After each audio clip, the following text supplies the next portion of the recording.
England, 1863. The rain pattered softly against the library windows of Ravenscroft Manor as Phoebe Ashford's fingers traced the leather-bound spine of Wuthering Heights. She sighed contentedly, finding solace in the familiar scent of paper and ink that had been her closest companions for most of her 22 years. "Miss Phoebe," the sharp voice of Mrs. Hartley, the housekeeper, broke through her literary reverie. "Your mother has been calling for you these past 10 minutes. The entire household is in an uproar, and here you are, hidden away with your books again." Phoebe reluctantly closed her book. "What urgent matter requires my attention this time? Has Caroline torn her favorite dress again?" "Much more significant than that," Mrs. Hartley replied, her eyes widening with importance. "The Duke of Westmoreland is coming to London for the season, and your mother is determined that he should meet Miss Caroline." Phoebe rose from her window seat, smoothing her simple blue dress, plain compared to the elaborate gowns her younger sister favored. "Another aristocrat for Caroline to enchant. How novel. This is no ordinary nobleman, Miss Phoebe. His Grace, Charles Montrose, Duke of Westmoreland, is one of the wealthiest men in England, and unmarried since the tragic passing of his wife 3 years ago. Ah, I see. Mother has found a new target for her matrimonial ambitions." The words slipped out before she could censor them. Mrs. Hartley gave her a sympathetic look. "Your mother means well, Miss Phoebe. She only wants what's best for the family." "Of course she does," Phoebe agreed, though she couldn't keep the hint of bitterness from her voice. At 22, she was firmly on the shelf by society's standards, while 19-year-old Caroline was the diamond of the season. The drawing room was in chaos when Phoebe entered. Her mother, Lady Victoria Ashford, was directing servants like a general commanding troops, while Caroline twirled before a mirror, admiring her golden curls. "There you are, Phoebe," Lady Victoria exclaimed. "For heaven's sake, could you not have changed into something more presentable? Never mind, there's no time now. We've received an invitation to Lady Blackwood's ball tomorrow evening, and the Duke of Westmoreland will be in attendance." Caroline clapped her hands excitedly. "I shall wear my new blue silk gown with the Belgian lace. Every gentleman will be utterly captivated." "Not every gentleman, my dear," Lady Victoria corrected. "Only one matters. The Duke is known to be extremely selective in his social interactions. He rarely attends London events." Phoebe moved toward the door. "If that's all, Mother, I'll return to my—" "No, you will not," Lady Victoria interrupted. "You will attend this ball as well, Phoebe. A respectable family must present a united front." Phoebe opened her mouth to protest, but was silenced by her mother's raised hand. "I've asked Miss Hartwell to assist you in selecting an appropriate gown. Nothing too elaborate.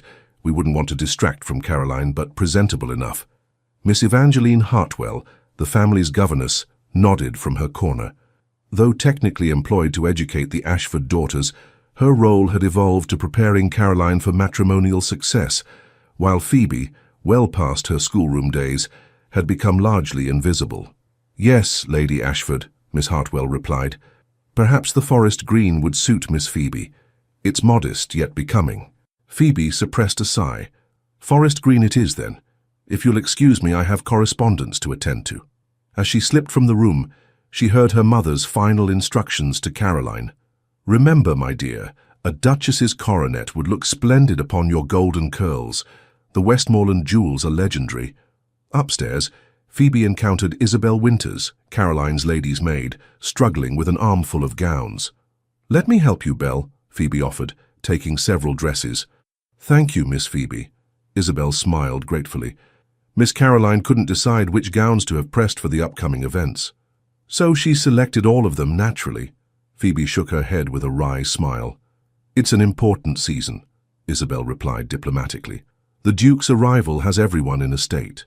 "Everyone except me," Phoebe murmured. Isabel paused. "If I may be so bold, Miss Phoebe, you shouldn't discount yourself so readily. Beauty isn't everything." "In the marriage market it certainly helps," Phoebe replied, but she squeezed Isabel's arm appreciatively. "Thank you, though." In the quiet of her bedchamber, Phoebe stood before her mirror, studying her reflection without illusions. Where Caroline was all golden curls, azure eyes and rosy cheeks, Phoebe was tall and slender, with chestnut hair that refused to hold a curl and eyes a peculiar shade of amber. Not unattractive, perhaps, but certainly not the classical beauty that London society worshipped. "It matters not," she told her reflection firmly. "I have my books, my correspondence with fellow intellectuals, my charitable work. Love and marriage were never in my future." Yet as she turned away from the mirror, a small treacherous part of her heart whispered, "But what if they could be?"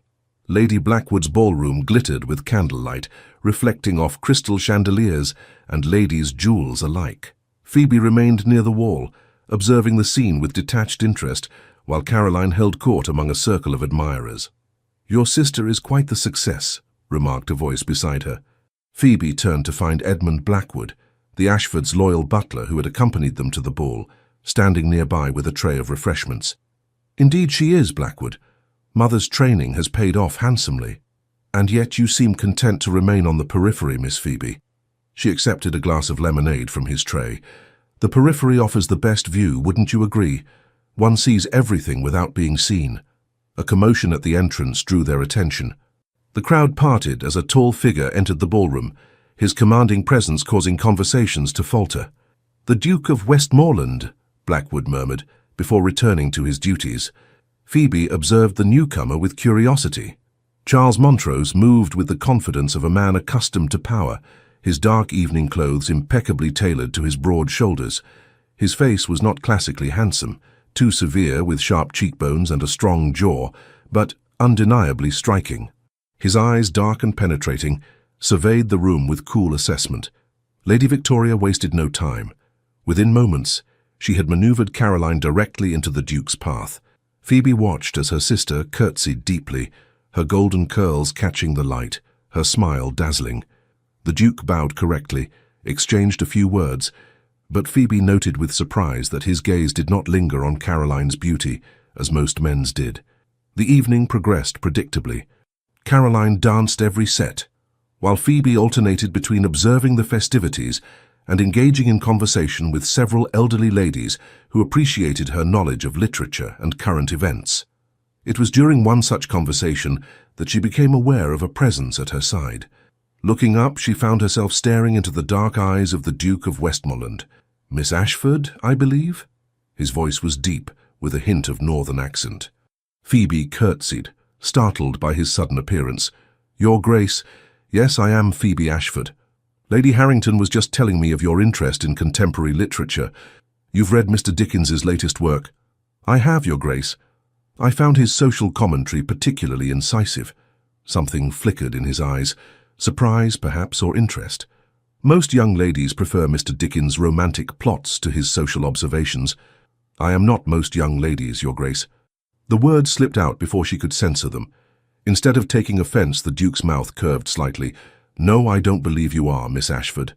Across the room, Phoebe could see her mother watching with barely concealed horror, while Caroline's admirers glanced over in confusion. "I understand Ravenscroft Manor possesses an impressive library," the Duke continued. "I myself am a collector of rare editions.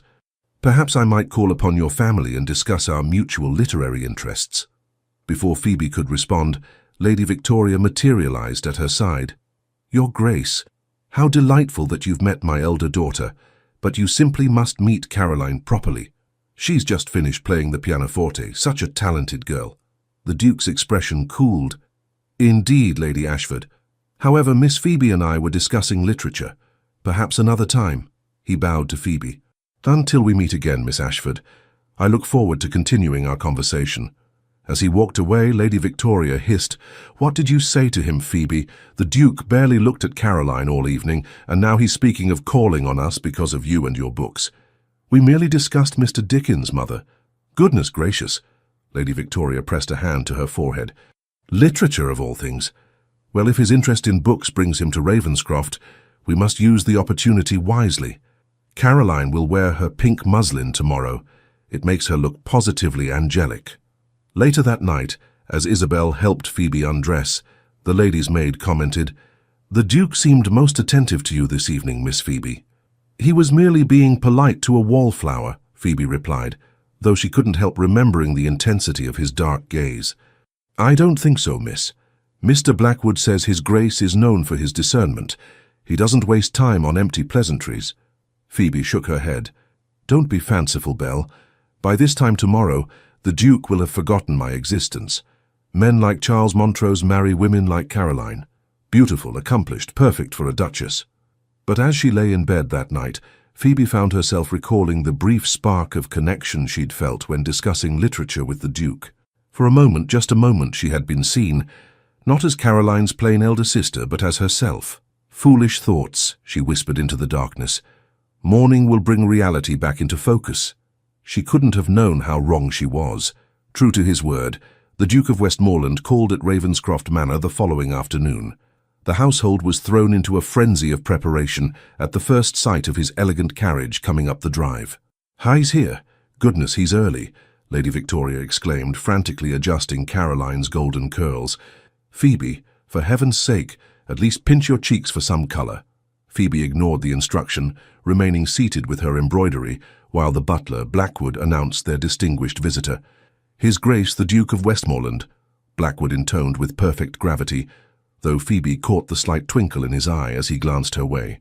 Charles Montrose entered the drawing-room with the same commanding presence he had displayed at the ball. Today, his tall frame was clothed in a perfectly tailored riding coat of bottle green, his cravat impeccably tied. "Lady Ashford, Miss Caroline, Miss Phoebe," he greeted each with a bow, though Phoebe couldn't help noticing that his gaze lingered on her longer than propriety dictated. "Your Grace, what an unexpected pleasure," Lady Victoria simpered. Caroline was just about to practice her harp. "Perhaps you would care to listen." The Duke smiled politely. "Perhaps later, Lady Ashford. Actually, I've come to inquire whether Miss Phoebe might show me the library she spoke of. I understand the Ashford collection contains some noteworthy first editions." A stunned silence fell over the room. Caroline's porcelain face registered shock, while Lady Victoria looked as though she might faint. "The library," Lady Victoria repeated weakly. "Yes, if it wouldn't be an imposition." The Duke's expression remained impassive, but Phoebe detected a hint of amusement in his dark eyes. "Of course, Your Grace." Phoebe rose, setting aside her embroidery. "I would be happy to show you our modest collection." "Excellent." He offered his arm. "Lead the way, Miss Ashford." As they left the drawing-room, Phoebe could practically feel her mother's bewildered gaze burning into her back. In the corridor, she couldn't suppress a small smile. "You've caused quite a stir, Your Grace," she observed quietly. "Have I?" He raised an eyebrow. "I merely expressed interest in literature, something you and I discussed yesterday. In this household, expressing interest in anything related to me rather than my sister is tantamount to announcing the sky is falling." His mouth quirked. "How refreshingly honest you are, Miss Ashford. Most young ladies would pretend false modesty." They reached the library, a wood-panelled sanctuary filled with the comforting scent of leather and paper. Phoebe felt herself relax as the door closed behind them, leaving them in relative privacy, though she knew Miss Hartwell would soon manufacture a reason to check on them, as propriety demanded. "Now," she said, turning to face the Duke, "what is your true purpose in calling today, Your Grace? I suspect it wasn't merely to see our modest collection of first editions." Charles Montrose studied her for a moment, his dark eyes unreadable. "Direct as well as honest, refreshing qualities, Miss Ashford." He moved to examine the bookshelves, running his fingertips lightly along the spines. "I meant what I said about our mutual literary interests, but you're right, I had another purpose." Phoebe waited, oddly breathless. "I find myself intrigued by you, Miss Ashford. You're unlike any young woman I've encountered in society." "You mean I lack beauty and accomplishments?" The words were out before she could stop them. The Duke turned to her, his expression suddenly stern. "I mean you possess intelligence and authenticity, rare qualities indeed. Beauty is common, Miss Ashford. Genuine character is not." Phoebe felt heat rise to her cheeks. "Forgive me, Your Grace. I'm unaccustomed to compliments. That is society's failing, not yours." He selected a volume from the shelf. "Ah, Shelley, another favorite of mine." They spent the next hour discussing poetry, philosophy, and literature. Phoebe found herself engrossed in their conversation, momentarily forgetting the vast social gulf between them. The Duke was erudite, with trenchant observations and a dry wit that made her laugh aloud several times. As predicted, Miss Hartwell eventually appeared with tea, her curious gaze moving between them as she arranged the service. "Your mother wonders if you and His Grace would care to join them in the drawing-room, Miss Phoebe," she said pointedly. Please inform Lady Ashford that Miss Phoebe has been an excellent guide to your library, the Duke replied smoothly. We shall join the company shortly. After Miss Hartwell departed, Charles sighed. And so propriety reasserts itself. A pity. I was enjoying our conversation. As was I, Phoebe admitted. It's rare to find someone who appreciates literature as more than mere entertainment. Indeed. He hesitated, then said, Miss Ashford, would you permit me to call on you again? Perhaps we might continue our discussion. Phoebe's heart stuttered. I would like that, Your Grace. Though I must warn you, my mother will be thoroughly confused by your attention. A genuine smile transformed his austere features. Let her be confused, then. I find I care little for society's expectations these days. When they returned to the drawing room, Caroline was performing a sentimental ballad on the harp, her golden head bent artfully over the strings. She looked up with a dazzling smile as they entered.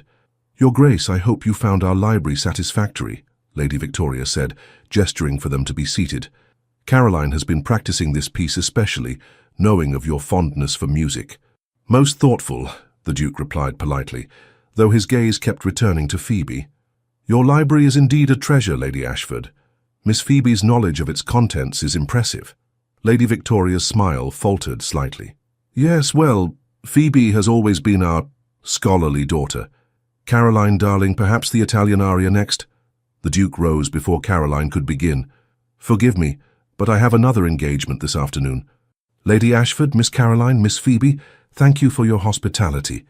As Blackwood showed him out, the Duke paused beside Phoebe. Until next time, Miss Ashford, he murmured, his voice pitched for her ears alone.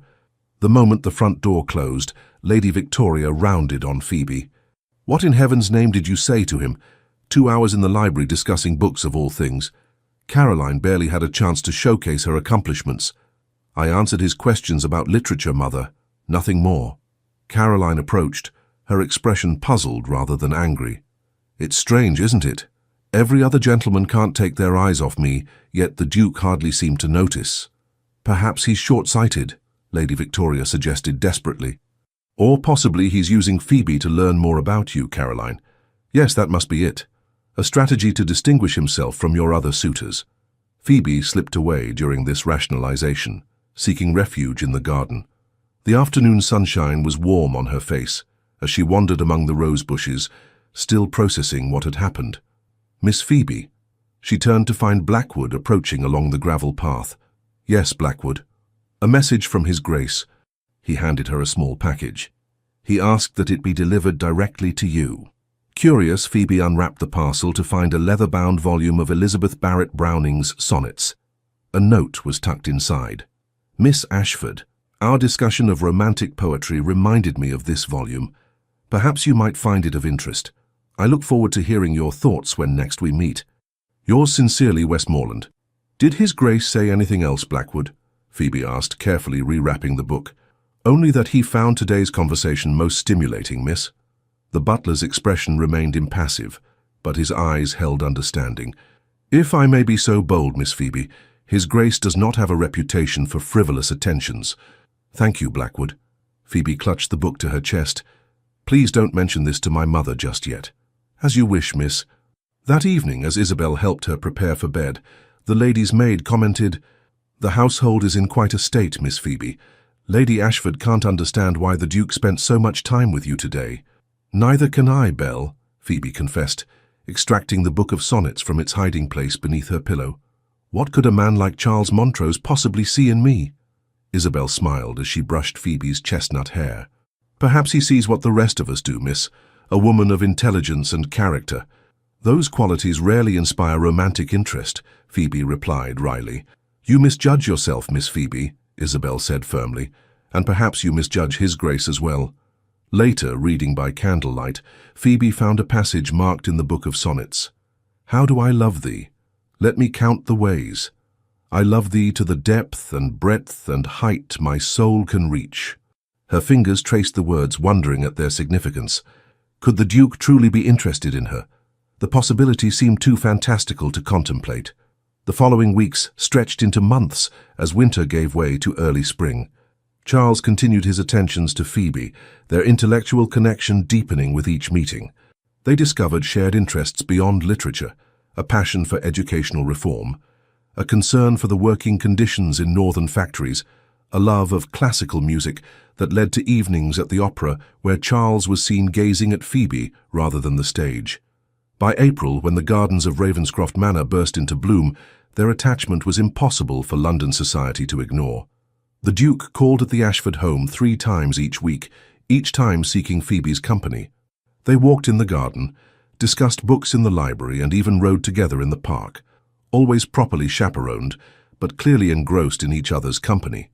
Lady Victoria vacillated between confusion and calculation. "Perhaps we should encourage this strange friendship," she told her husband, Sir William Ashford, one evening.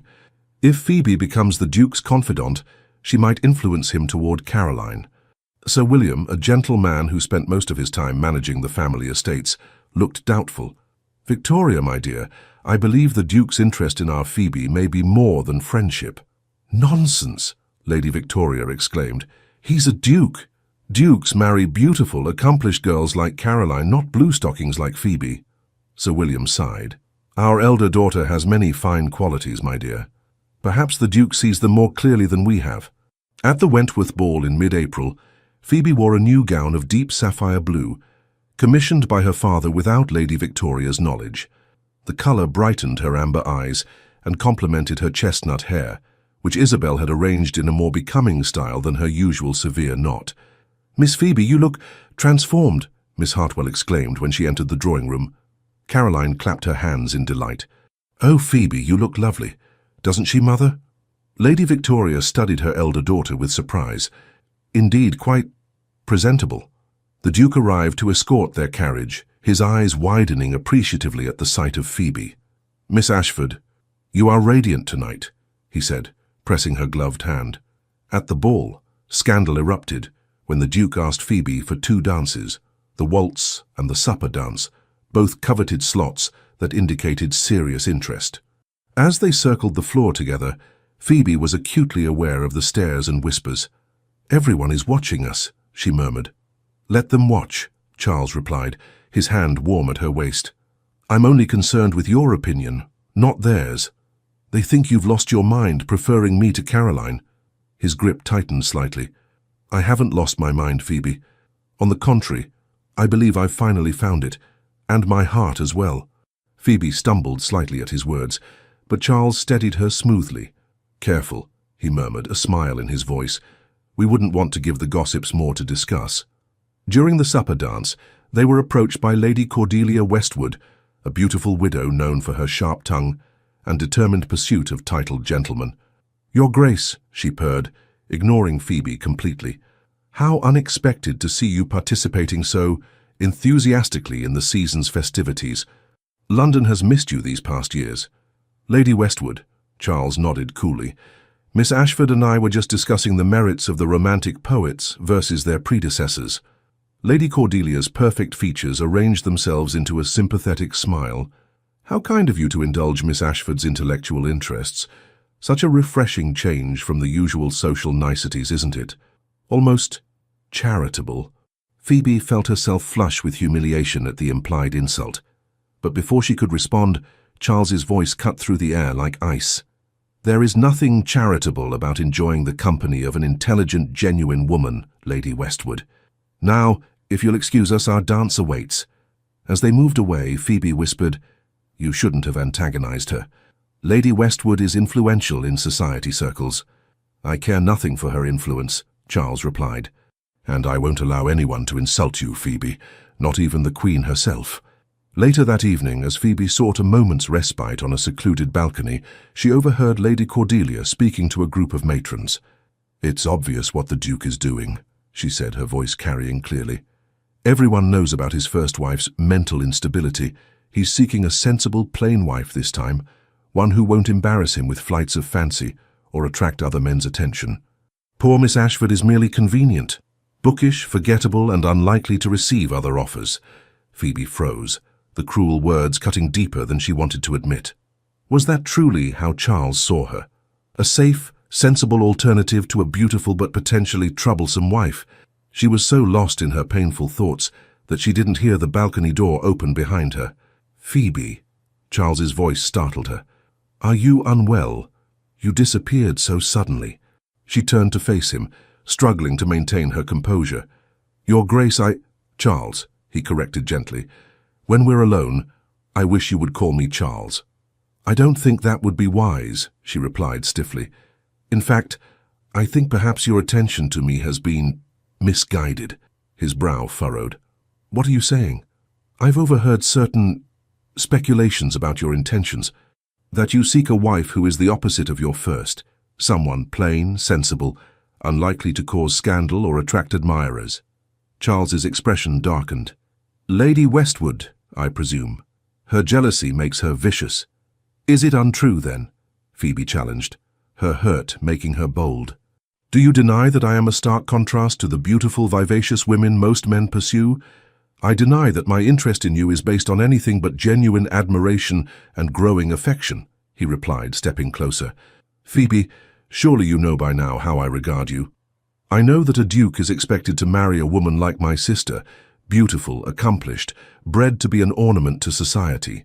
I know that your interest in me has caused speculation and confusion. And I know that I cannot bear to be chosen merely because I am safe and sensible." Charles took her hands in his dark eyes intense. "Listen to me, Phoebe Ashford. I have spent my life surrounded by beautiful, empty-headed women who care only for titles and wealth. My first marriage was a disaster precisely because I chose based on beauty and social expectations rather than character and compatibility." His voice softened.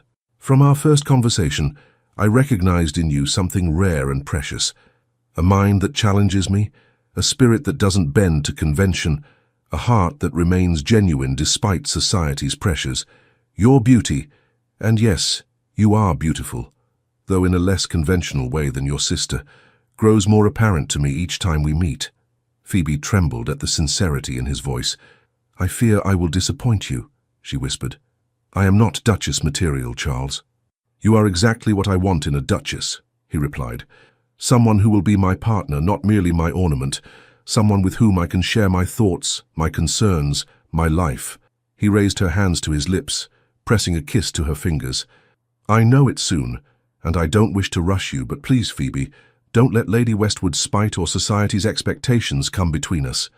The door to the balcony opened suddenly, revealing Lady Victoria with Caroline in tow. "There you are, Phoebe. What in heaven's name are you doing alone with the Duke? Come inside at once, it's most improper." Charles released Phoebe's hands reluctantly. "Lady Ashford, the fault is entirely mine. I wished for a moment of private conversation with Miss Ashford." "Private conversation?" Lady Victoria looked scandalized. "Your Grace, while we are honored by your attention to our family, I must insist on propriety. If you wish to speak with Phoebe, it must be in the presence of a chaperone." "Of course, Lady Ashford," Charles replied smoothly. "I was just telling Miss Phoebe how much I look forward to your family's garden party next week. I understand you've invited much of London society." "Indeed, Your Grace." Lady Victoria's expression softened at the mention of her upcoming social triumph. "It will be the event of the season. Caroline will perform several pieces on the harp."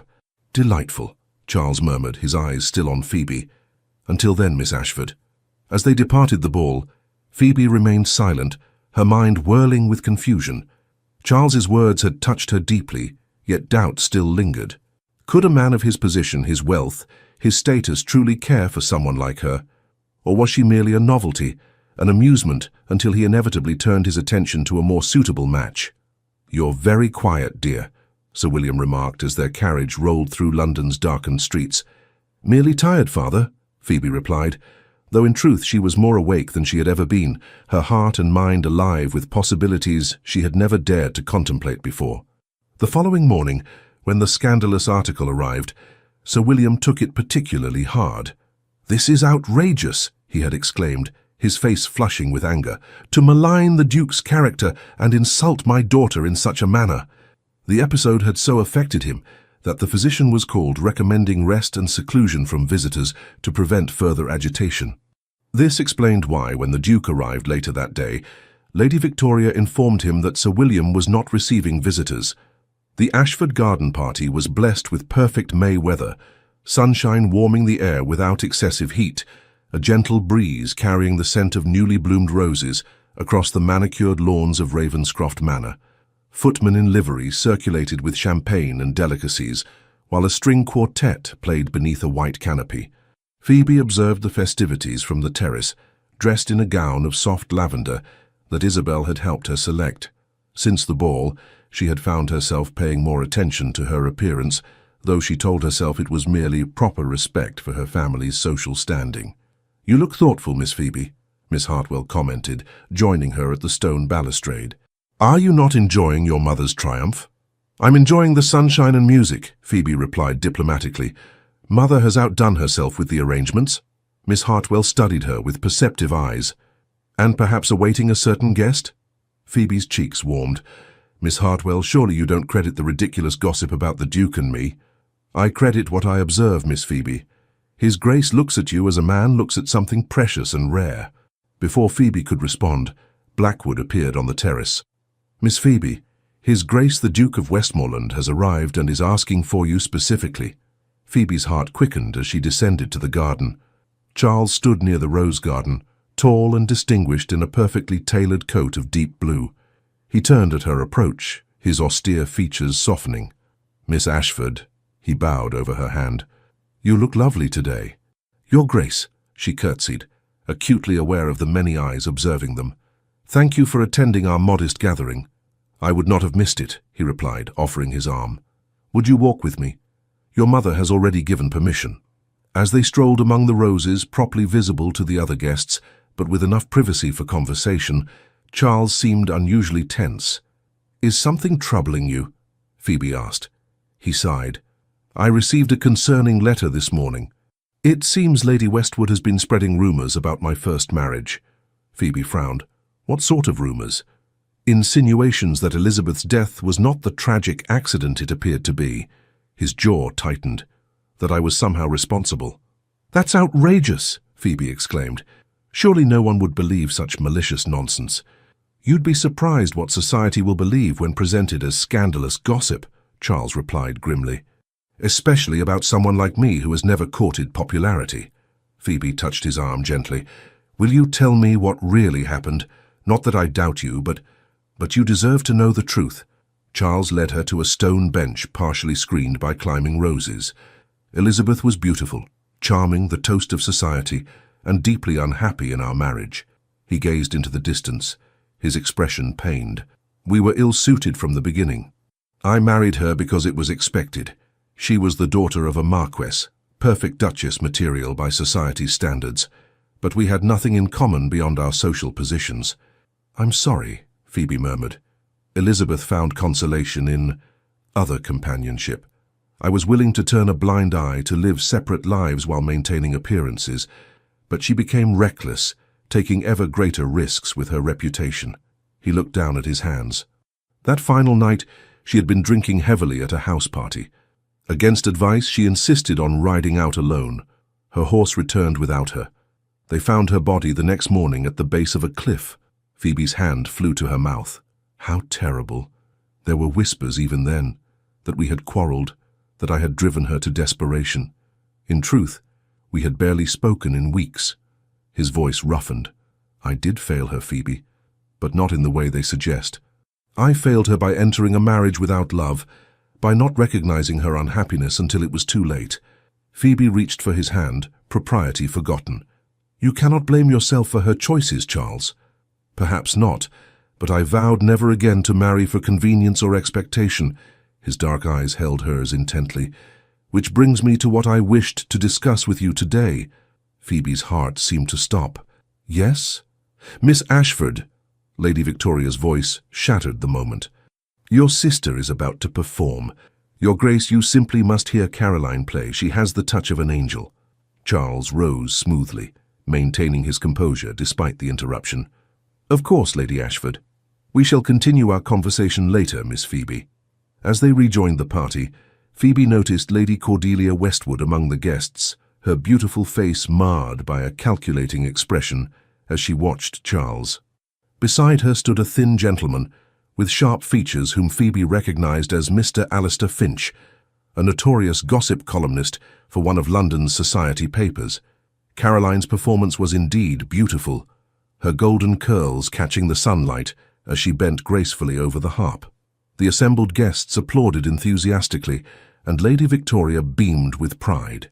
"Isn't she extraordinary, Your Grace?"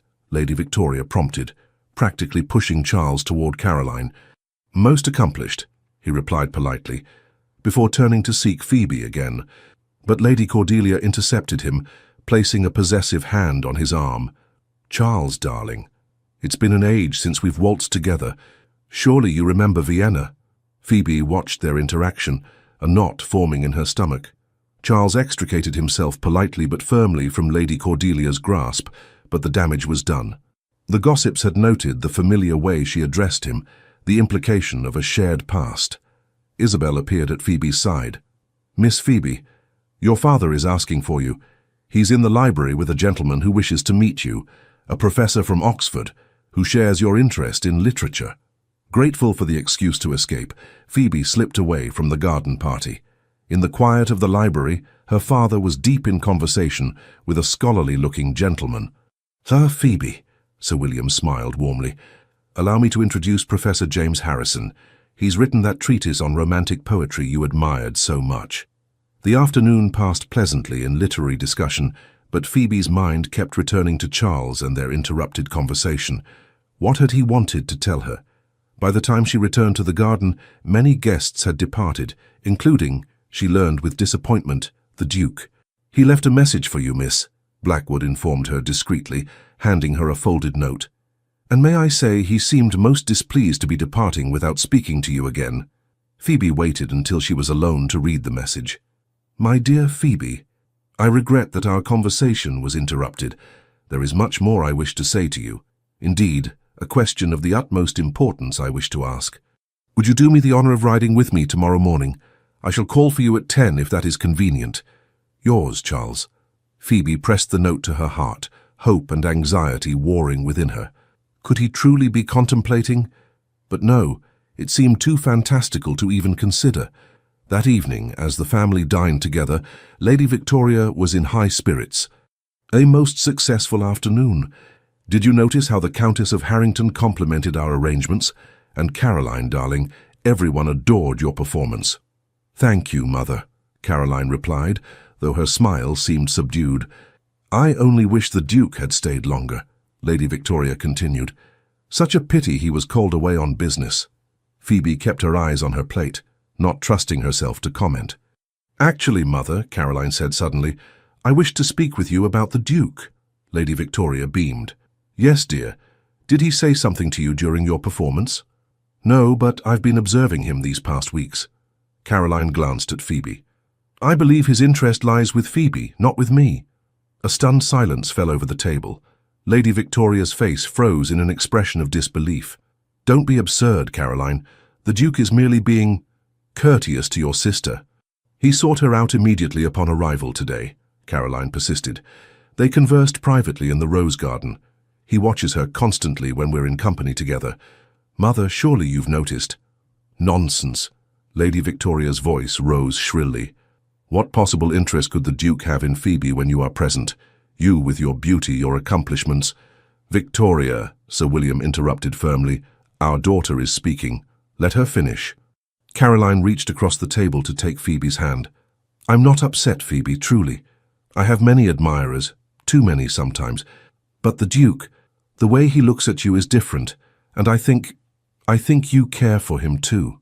Phoebe squeezed her sister's hand, touched by her unexpected support. "Caroline, This is preposterous," Lady Victoria exclaimed.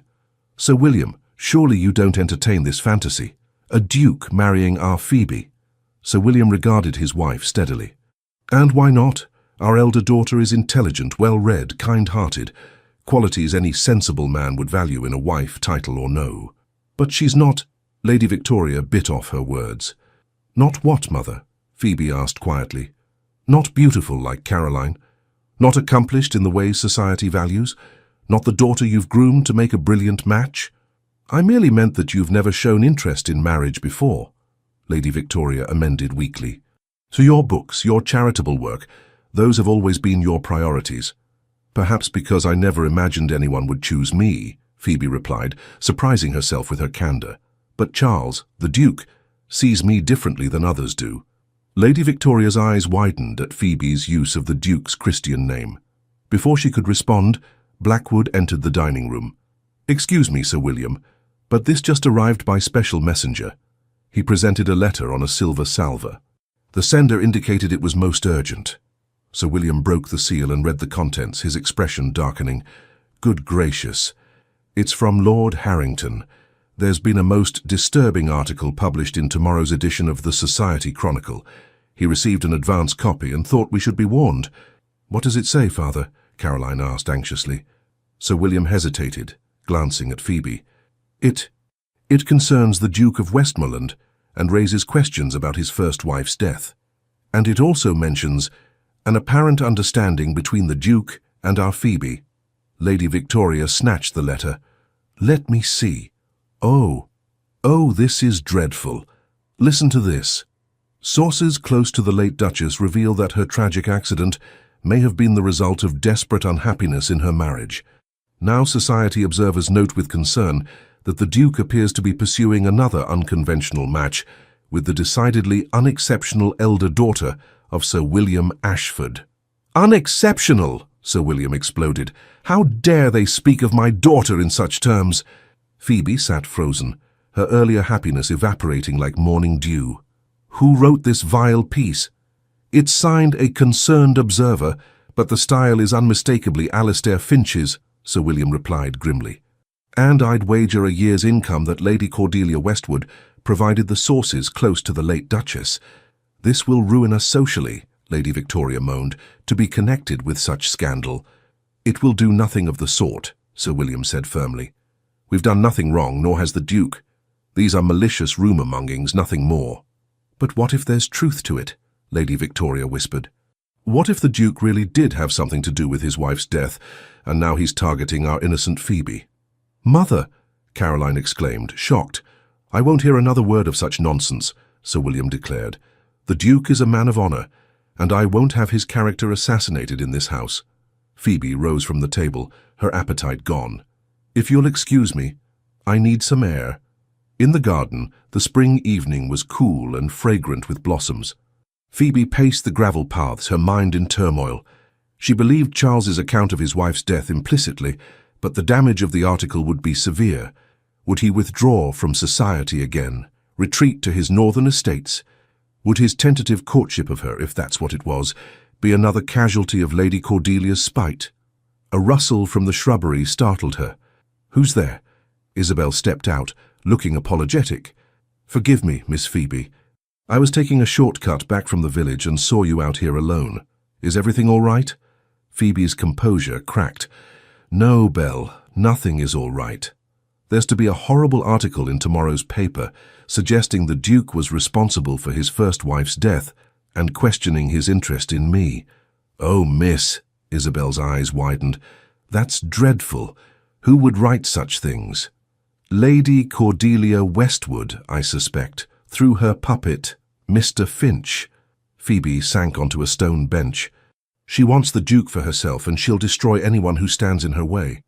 Isabel sat beside her, propriety forgotten in the face of Phoebe's distress.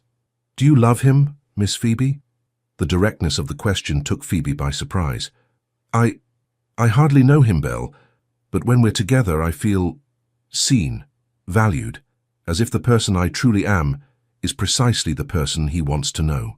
"That sounds like the beginning of love to me," Isabel said softly. "It doesn't matter now," Phoebe replied bitterly. "After this scandal he'll likely withdraw from society again, and even if he doesn't, my mother will never allow me to see him."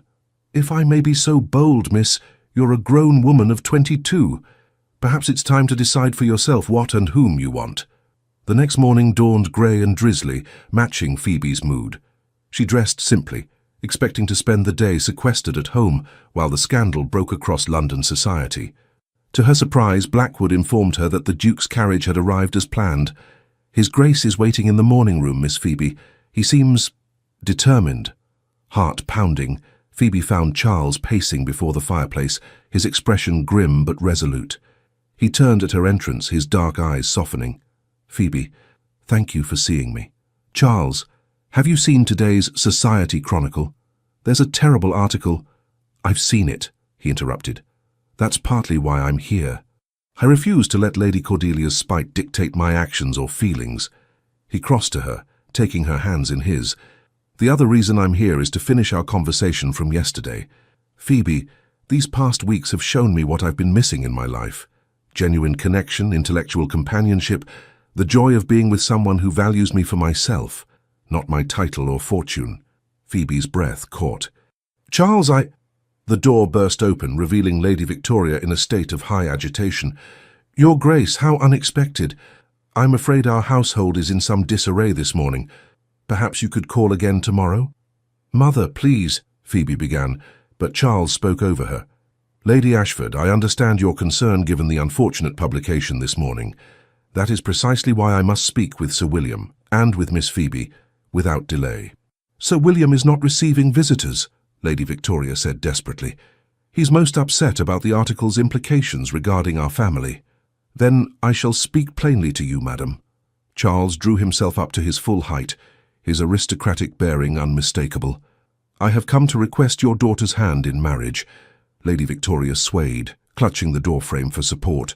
"Marriage? But Caroline is engaged in correspondence lessons this morning." "Not Caroline, Lady Ashford. I wish to marry Phoebe." The silence that followed was profound. Phoebe felt as though the world had stopped spinning, her future hanging in the balance of this extraordinary moment. "This is most irregular," Lady Victoria stammered.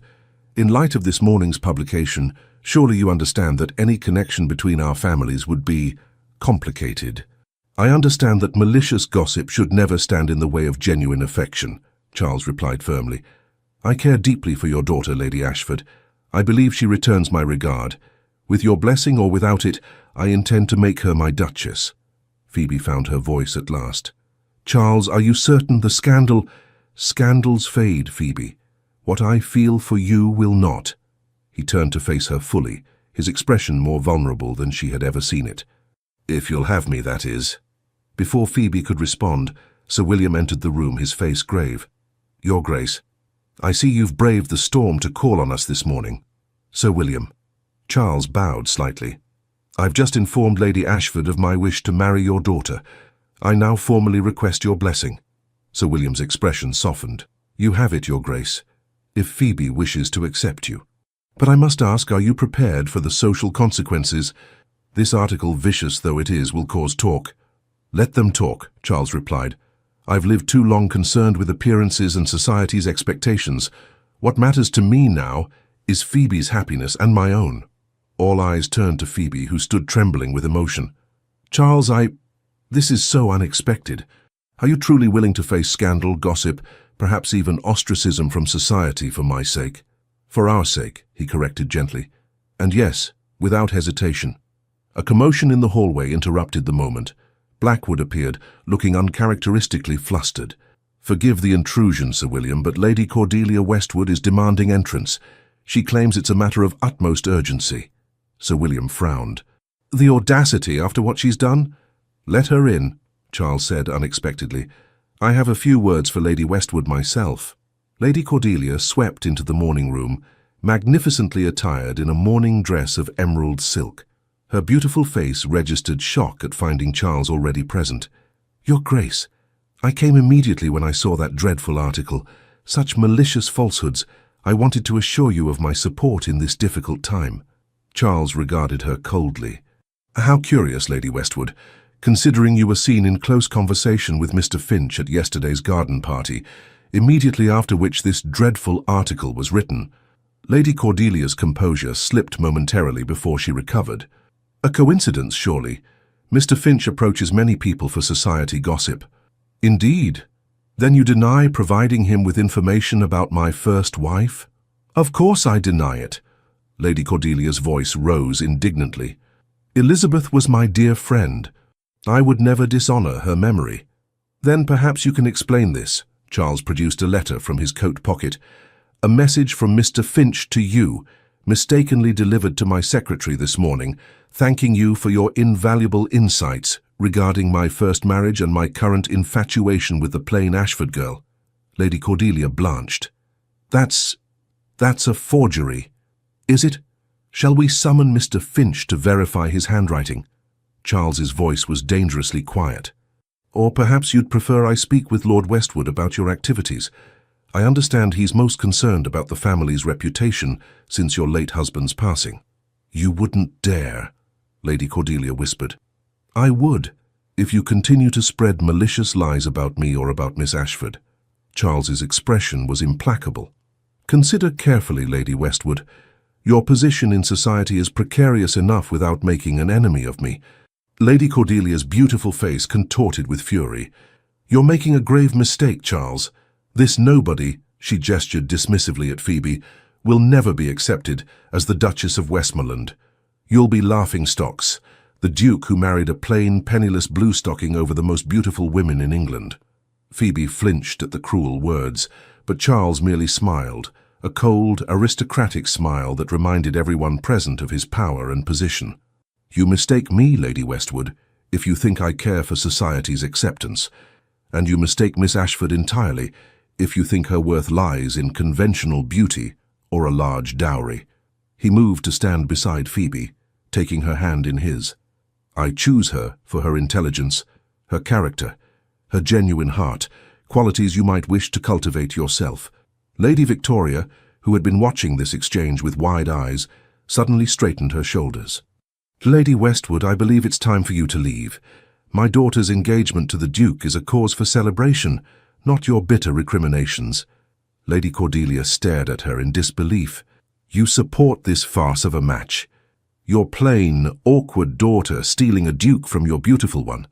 "My daughter," Lady Victoria replied with unexpected dignity, "has captured the heart of one of England's finest gentlemen through her own merits. I would be a poor mother indeed if I failed to recognize her good fortune, or his."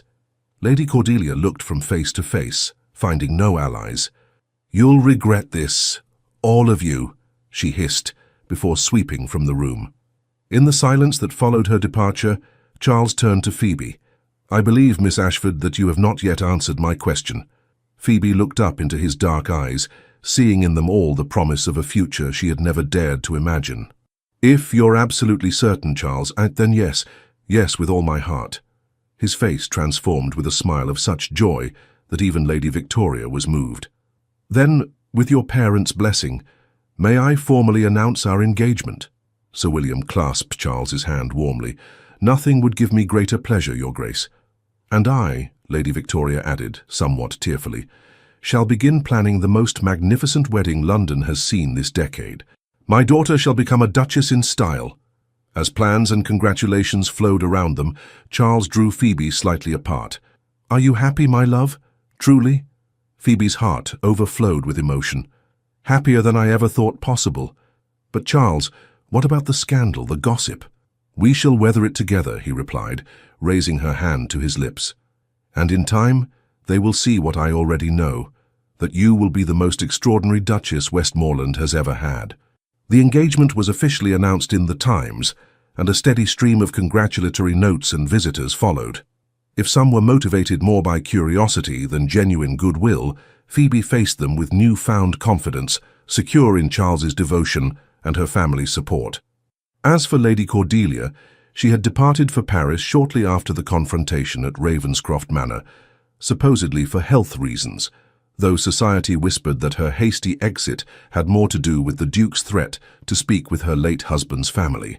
The scandal predicted by Lady Cordelia had largely failed to materialize. The initial gossip following the newspaper article had been swiftly countered by Charles's solicitors, who threatened legal action against the Society Chronicle unless a retraction was published. Faced with the Duke's formidable influence, the paper had quickly complied, printing an apology and dismissing Alistair Finch. Sir William had proved particularly steadfast, proudly escorting his elder daughter to social functions and beaming with undisguised pleasure whenever Charles joined them. "I always knew my Phoebe was extraordinary," he told anyone who would listen. "It merely took an extraordinary man to recognize it." The weeks following the engagement announcement passed in a whirlwind of preparations, social calls, and adjusted expectations. Lady Victoria, having recovered from her initial shock, threw herself into wedding plans with characteristic enthusiasm, while Caroline proved to be Phoebe's most steadfast supporter, deflecting curious questions and cruel remarks with calm dignity. "You seem different lately, sister," Phoebe remarked one afternoon as they sorted through fabric samples in the drawing room. "More serene, somehow." Caroline smiled, a genuine smile rather than her practiced social one. "Perhaps I am. Watching you with the Duke, with Charles, has been illuminating. You've found something real, Phoebe, something beyond pretty manners and social expectations." "You'll find it too," Phoebe assured her, squeezing her sister's hand. "Someone who sees past your beauty to the person beneath." "I hope so," Caroline replied thoughtfully, "though I confess I'm in no hurry now. Mother's obsession with making a brilliant match seems rather hollow after seeing what true attachment looks like." Lady Victoria bustled in with Miss Hartwell, carrying more fabric swatches. "Phoebe, darling, the modiste suggests ivory satin for the wedding gown, but I think Duchess white would be more traditional. What do you think?" Phoebe exchanged an amused glance with Caroline. Their mother's rapid transition from dismay to enthusiastic support still amazed them both. "Either would be lovely, Mother. I trust your judgment." Yes.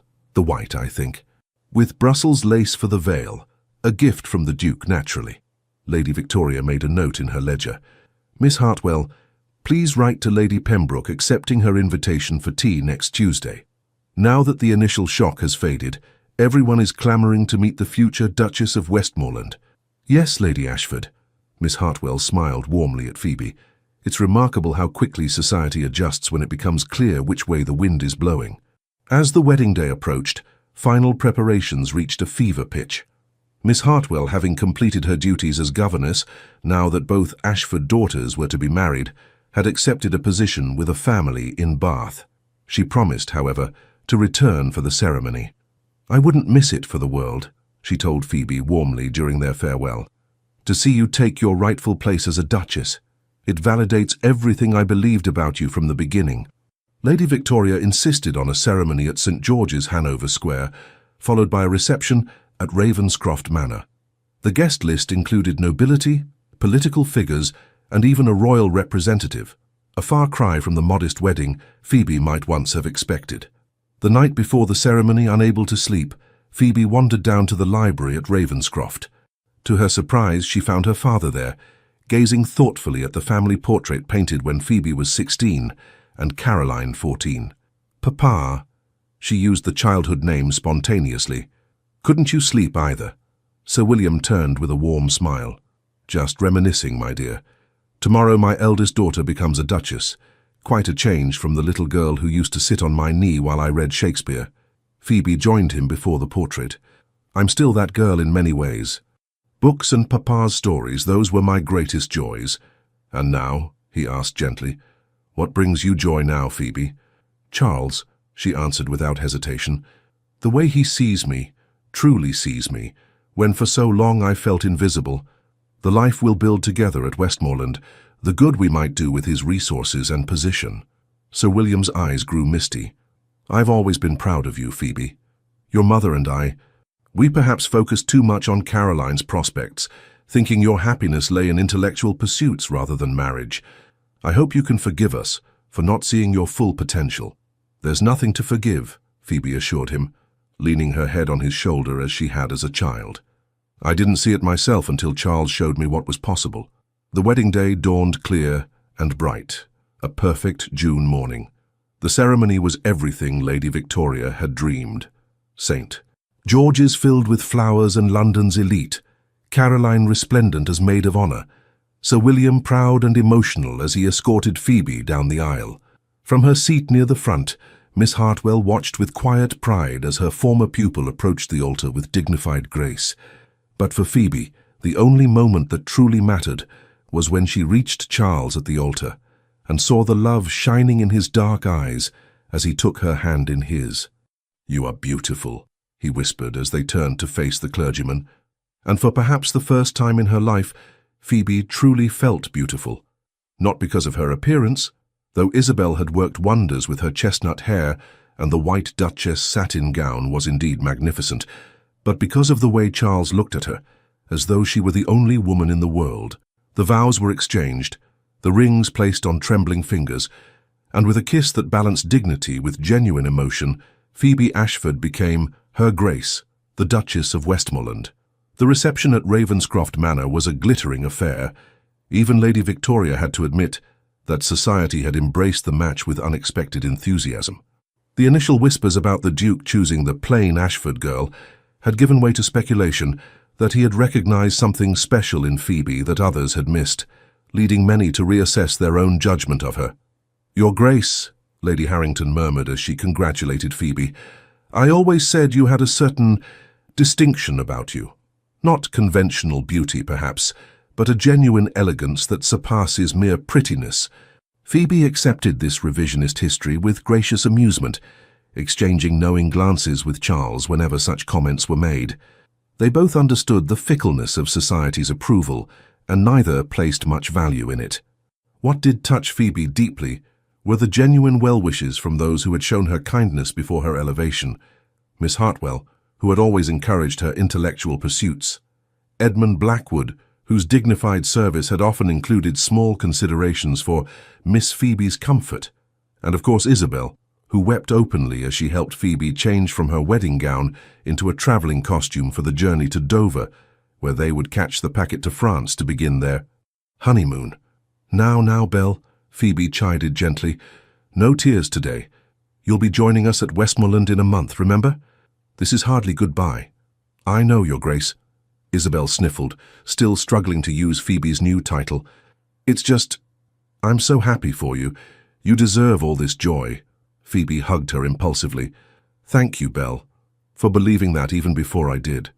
As the newlywed couple prepared to depart, Caroline approached with an unexpected gift, a leather-bound journal embossed with Phoebe's new monogram. "For recording your adventures as a duchess," she explained, embracing her sister. "And perhaps for drafting that novel you've always talked about writing." "Caroline, how thoughtful." Phoebe was genuinely touched. "I'll treasure it.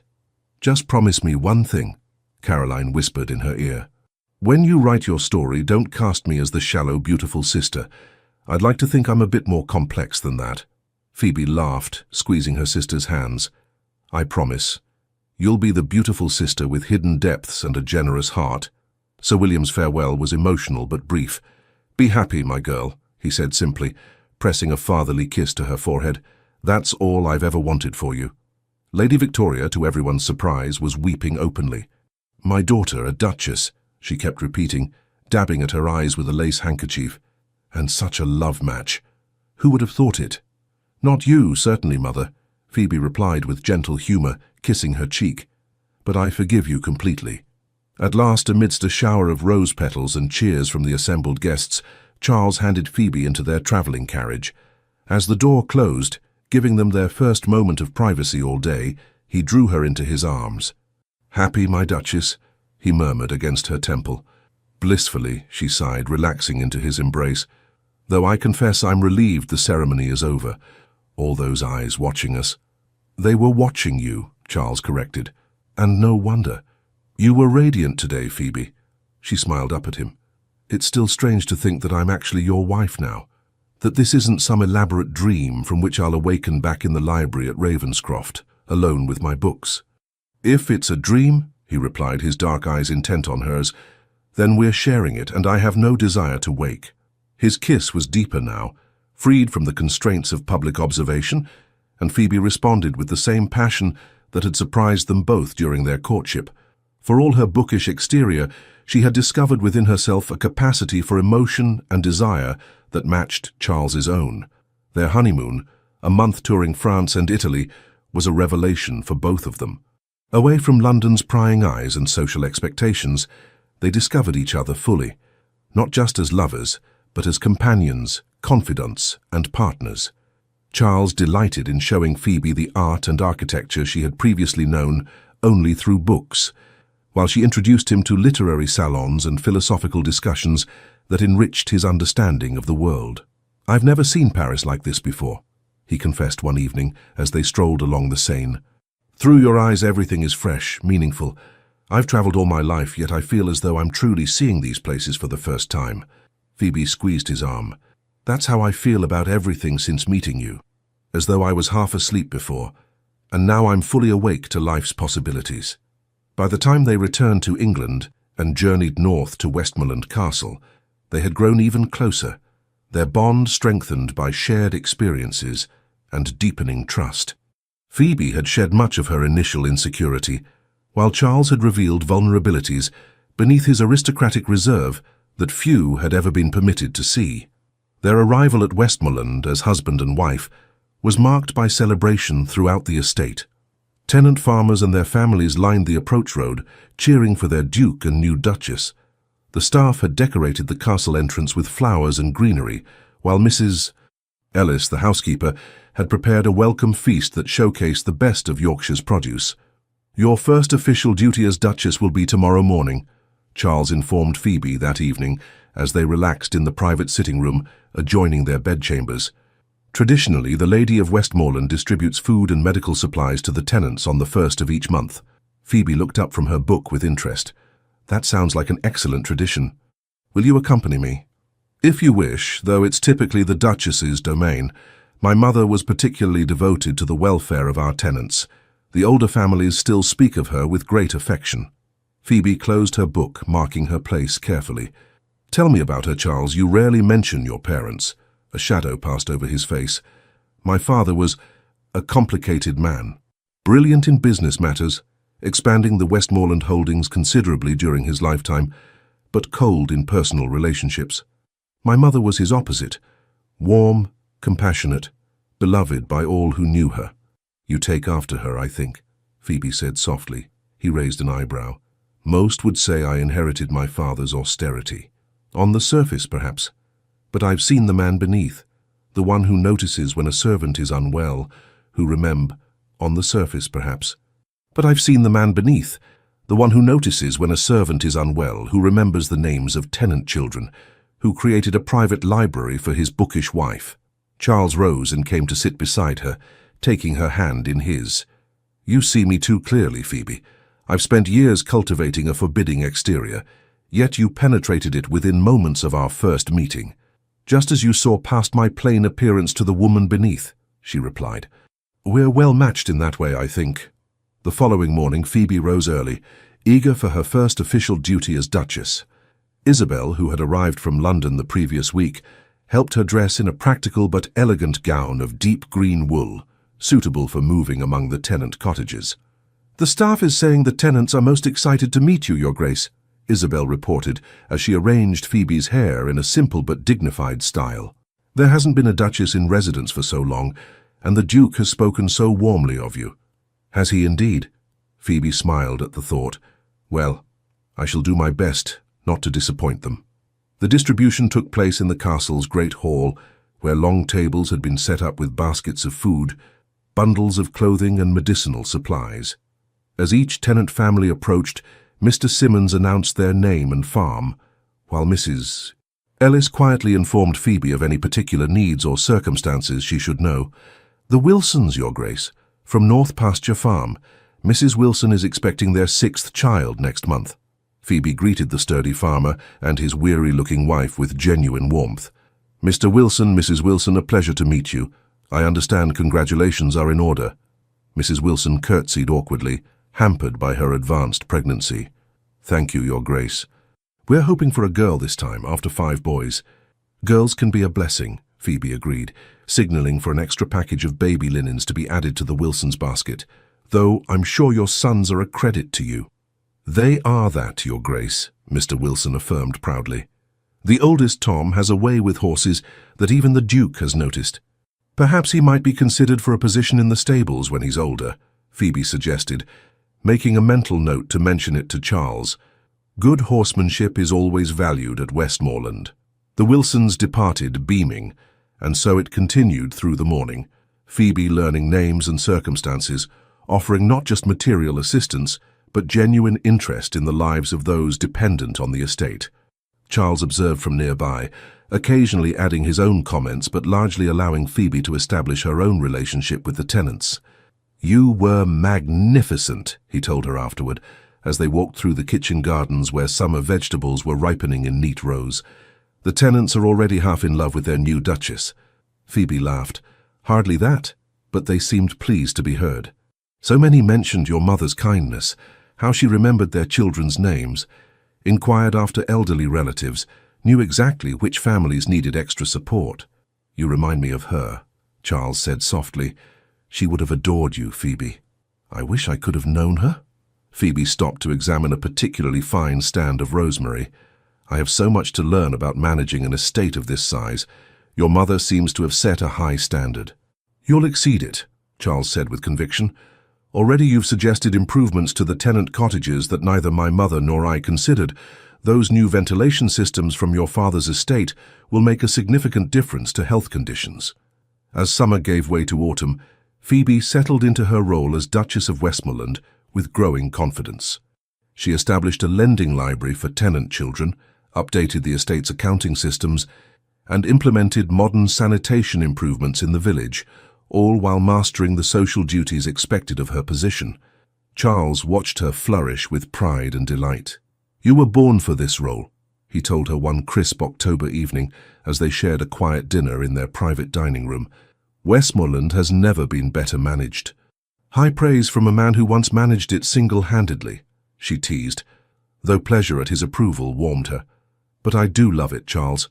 The responsibility, the chance to make meaningful improvements, even the social obligations, though I confess I still prefer our quiet evenings alone to grand entertainments." "As do I." He reached across the table to take her hand. "Which is why I've been thinking, perhaps we might limit our time in London this season, unless you've developed a taste for ballrooms and soirees." Phoebe laughed. "Goodness, no. I'm perfectly content to remain at Westmoreland for the winter, though we should perhaps visit my family at Christmas. Caroline's letters hint that she may have news to share." "A suitor at last?" "I suspected as much from Sir William's latest correspondence. He mentioned a certain Lord Harrington's son paying particular attention to her." "James Harrington?" Phoebe's eyes widened. "Why, he's considered the most eligible bachelor in England since you were unmarried. How appropriate that he should be drawn to Caroline." Charles's expression grew thoughtful.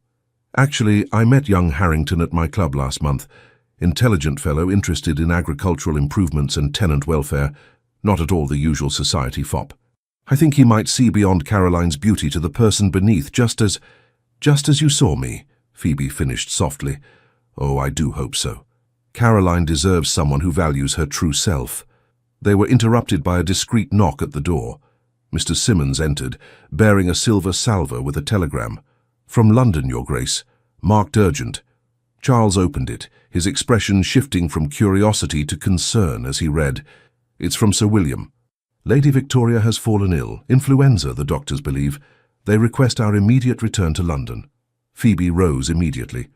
"We must go at once. If you'll excuse me, I'll speak with Isabel about packing." "Of course. I'll have the carriage prepared and send a telegram that we'll depart on the morning train." They reached London the following evening to find Ravenscroft Manor in a state of controlled anxiety. Sir William greeted them in the entrance hall, his face drawn with worry. "Thank you for coming so quickly. The doctor says the crisis has passed, but Victoria remains very weak. She's been asking for you, Phoebe." "I'll go to her at once," Phoebe said, already removing her travelling gloves. "Charles, would you—" "I'll wait here with Sir William," he assured her. "Take all the time you need." Lady Victoria lay propped against pillows in her darkened bedchamber, her normally vibrant face pale and drawn. She roused slightly as Phoebe entered. "Phoebe, is that you, my dear?" "Yes, Mother." Phoebe approached the bed, taking her mother's frail hand. "Charles and I came as soon as we received Father's telegram. How are you feeling?" "Better now that you're here." Lady Victoria's voice was weak but determined. "The doctors are being ridiculous, keeping me confined like this. I have so much to do. Caroline's presentation at court is in just 2 months." "Caroline can wait," Phoebe said firmly. "Your health is more important." Lady Victoria's eyes filled with tears. "You're a good girl, Phoebe. I haven't always— that is to say, I should have—" "Hush, Mother." Phoebe squeezed her hand gently. "There's no need for this." "There is," Lady Victoria insisted, some of her old vigour returning briefly. I misjudged you, Phoebe. I was so fixed on Caroline's beauty, so certain it was the path to a brilliant match, that I overlooked your qualities. Can you forgive a foolish mother?" Phoebe felt a surge of compassion. For all her social ambitions and sometimes shallow values, Lady Victoria had always wanted what she believed was best for her daughters. "There's nothing to forgive," she assured her. "You raised me to be educated, well-mannered, capable, all qualities that serve me well as a duchess. And you must have done something right, for Charles fell in love with me despite my lack of conventional beauty." Lady Victoria managed a small smile. "He's a man of discernment, your Duke. I see that now. And you've blossomed, Phoebe. There's a confidence about you, a radiance that has nothing to do with physical beauty." "That's Charles's doing," Phoebe admitted. "He sees me in a way no one else ever has." "No, my dear," Lady Victoria corrected, surprising her. "The qualities were always there. He merely recognized what the rest of us were too blind to see." Over the following days, Lady Victoria's health improved steadily. By the week's end, she was well enough to join the family for tea in the drawing room, though still wrapped in shawls and confined to a chaise longue. "Now," she declared, once pleasantries had been exchanged, "Caroline must tell Phoebe her news.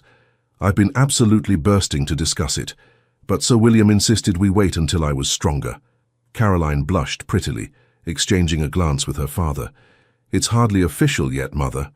Lord James has not formally spoken to Father." "But he will," Lady Victoria insisted.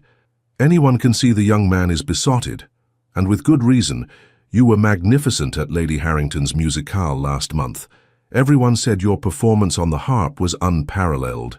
"Actually," Caroline said hesitantly, "Lord James and I mostly discussed books that evening. He's quite knowledgeable about poetry, particularly the romantic poets." Phoebe exchanged a surprised look with Charles. "Books? Caroline, I had no idea you were interested in poetry." "I wasn't particularly," her sister admitted, "but after seeing how you and Charles connected over literature, I thought perhaps I should expand my interests beyond music and watercolors. So I've been reading more, visiting museums, attending lectures at the Royal Society." "And Lord James shares these interests?" Charles inquired. Caroline nodded, her blue eyes brightening. "He does. He thinks a woman should have an educated mind as well as accomplishments. He says—" She hesitated, then continued with more confidence. "He says beauty fades, but intelligence and character endure." "Wise words," Charles approved, his hand finding Phoebe's. "It seems the Harrington men have excellent taste in women." The family's time in London extended through Christmas and into the new year, as Lady Victoria continued her recovery. During this period, Lord James Harrington became a frequent visitor to Ravenscroft Manor, his admiration for Caroline growing increasingly evident. "He's going to propose," Phoebe predicted to Charles one evening as they prepared for a small dinner party, "perhaps even tonight." "I believe you're right," Charles agreed, adjusting his cravat. "Sir William mentioned that Harrington requested a private meeting this afternoon." "I'm so pleased for Caroline," Phoebe said, fastening a pearl necklace, a wedding gift from Charles. "Lord James seems genuinely to appreciate her for herself, not just her beauty." "A fortunate circumstance that appears to run in your family," Charles observed with a smile. "Though I must say, my love, you look particularly beautiful tonight." Phoebe turned from the mirror to face him, her amber eyes warm with affection. "Flattery, Your Grace. Merely the truth, Duchess." He drew her into his arms, careful not to disturb her carefully arranged hair. "Have I told you today how much I love you?" "Not since breakfast," she teased, echoing their early courtship. "But I believe we have a few moments before we must join the others." Later that evening, their suspicions were confirmed when Sir William called for attention at the dinner table. "Lady Victoria and I are delighted to announce the engagement of our daughter Caroline to Lord James Harrington. We could not be more pleased with this match." As champagne was poured and congratulations offered, Phoebe observed her sister's radiant happiness with satisfaction. Caroline and Lord James sat close together, their conversation animated and intimate, displaying the same genuine connection that Phoebe had found with Charles. "A love match, after all," Lady Victoria murmured to Phoebe as they watched the young couple. "Who would have thought both my daughters would marry for affection rather than advantage?" "Perhaps affection is the greatest advantage," Phoebe suggested. "Shared values, mutual respect, genuine attachment. These form a stronger foundation than any title or fortune." Lady Victoria patted her hand. "So wise, my dear. I begin to think that it is I who should have been learning from you all these years, rather than the reverse." By February, with Lady Victoria fully recovered and Caroline's engagement officially announced in the Times, Phoebe and Charles prepared to return to Westmoreland. "You will visit us this summer, won't you?" Phoebe asked her family on their final evening together. "The Scottish moors are magnificent in August, and Charles has promised to teach me fly fishing." "We wouldn't miss it," Sir William assured her. Caroline and Lord James might join us after their wedding in June, a chance for the newlyweds to become better acquainted with their future relatives. As farewells were exchanged the following morning, Caroline drew Phoebe aside for a private moment. "I've been meaning to ask, are you happy, truly happy as a duchess? All the responsibilities, the social expectations, the constant scrutiny?" Phoebe considered the question seriously. "I am, though not because of the title or position. I'm happy because I'm loved for myself, valued for my mind and character, rather than my appearance or accomplishments. The rest, the castle, the wealth, the social status, those are merely circumstances, not the essence of my contentment." Caroline nodded thoughtfully. "That's what I hoped you'd say, because that's how I feel with James. For the first time, I'm appreciated for more than my face or my musical abilities. He sees the person I want to become. Then you have everything that matters," Phoebe assured her, embracing her sister warmly. The journey back to Westmoreland was peaceful, both Charles and Phoebe content with the quiet companionship they had established. As their carriage wound through the familiar Yorkshire landscape, Phoebe gazed out at the misty moors, a sense of homecoming filling her heart. "Happy to be returning?" Charles asked, observing her expression. "Very much so," she replied. "I love my family dearly, but Westmoreland is home now. Our home." He took her hand, his thumb tracing gentle circles on her palm. "I have a confession, my love. When I first returned to London last spring, I had no intention of participating in the season. It was my solicitor who persuaded me that I should at least make an appearance at a few key events. And thank goodness he did," Phoebe laughed. "Else we might never have met." "We might not have met then," Charles corrected, "but I believe we would have found each other eventually. Some connections, Phoebe, are simply meant to be." One afternoon, a month after their return to Westmoreland, Phoebe found herself alone in the library when Isabel arrived, carrying a small package. "This just arrived for you, Your Grace," she said, handing Phoebe an elegantly wrapped parcel. "From London, I believe." Curious, Phoebe unwrapped it to find a beautifully bound book. Inside was an inscription in Caroline's flowing hand, "For my dearest sister, whose story has taught me that true beauty lies within. With love, Caroline." Isabel hesitated by the door. "Your Grace, if I might speak with you about something."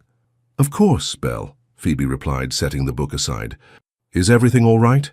Isabel entered hesitantly, dressed not in her usual lady's maid attire, but in a simple but respectable day dress, having just returned from the village where she'd posted her weekly letter to her family in Kent. I've had a letter from home," she began nervously.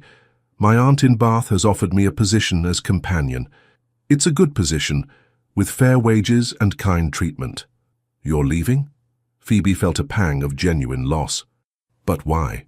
Have you been unhappy here?" "No, Your Grace, not at all, but I thought perhaps, with you settled now as Duchess, you might prefer someone more experienced as your lady's maid." Phoebe rose and took Isabel's hands in hers. "Belle, you've been more than a lady's maid to me. You've been a friend when I most needed one. I don't want you to go." Isabel's eyes filled with tears. "That's very kind, Your Grace. But what place would there be for me at Westmoreland? The Duke will have his own staff, and I'm sure the Duchess's lady's maid is a much grander person than I."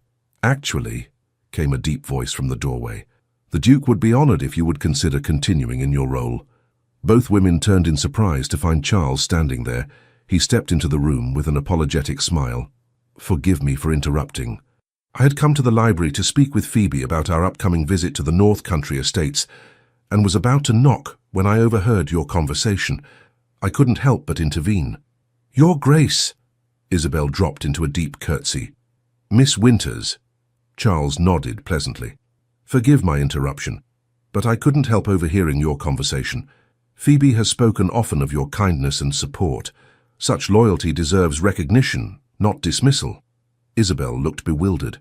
But surely the Duchess of Westmoreland must have a lady's maid with more experience. The Duchess of Westmoreland, Charles replied with a warm glance at Phoebe, should have whatever makes her comfortable and happy. If that includes retaining a trusted friend in her household, I am entirely supportive. Phoebe's heart swelled with love for this man who understood her so well. You see, Belle, there's a place for you at Westmoreland if you want it. Isabel hesitated. You truly wish me to come with you, Miss Phoebe? I do, very much. A smile broke across Isabel's face. Then I accept, with gratitude. I'll write to my aunt immediately. After she had gone, Phoebe turned to Charles. That was very kind of you. He drew her into his arms, propriety momentarily forgotten in the privacy of the library. Not kind, sensible. You need people around you who knew you before you were a duchess, who value you for yourself rather than your title. As Westmoreland Castle came into view, its grey stones glowing in the afternoon light, Phoebe reflected on the extraordinary journey that had brought her here. From the overlooked elder daughter to beloved duchess, from resignation to joy, from shadows to light. You know, she said thoughtfully, my mother always believed beauty was the key to happiness, that Caroline's lovely face would secure her future, while my plain features confined me to spinsterhood. Your mother was wrong, Charles said simply. True beauty lies in the depth of one's character, the strength of one's mind, the generosity of one's heart. By that measure, Phoebe, you are the most beautiful woman I've ever known. As the carriage rolled through the gates of Westmoreland Castle, Phoebe Montrose, Duchess of Westmoreland, leaned into her husband's embrace, secure in the knowledge that she had found what few ever achieve. A love based not on fleeting physical attraction, but on genuine understanding, shared values, and mutual respect. The beauty others had failed to see in her had been recognized by the one person who mattered most. And in that recognition, she had discovered not only love but her own true worth, a transformation more precious than any title, more enduring than any conventional beauty could ever be. The end. Dear listener, maybe, like Phoebe, you felt invisible at times, passed over, forgotten in rooms where others seemed to shine more brightly. Maybe you felt that the best parts of life were meant for someone else. But let me gently remind you, the rarest things in life don't shout, they bloom in silence. And you, dear listener, are still blooming. Life is not always fair, but it is generous with second chances, even after 60, 70, or 80. What matters isn't how others see you, but what you carry within. Your wisdom, your memories, your strength, your story. Every line on your face holds a tale of courage, and that, more than youth, is true beauty. Let this story wrap around you like a soft blanket.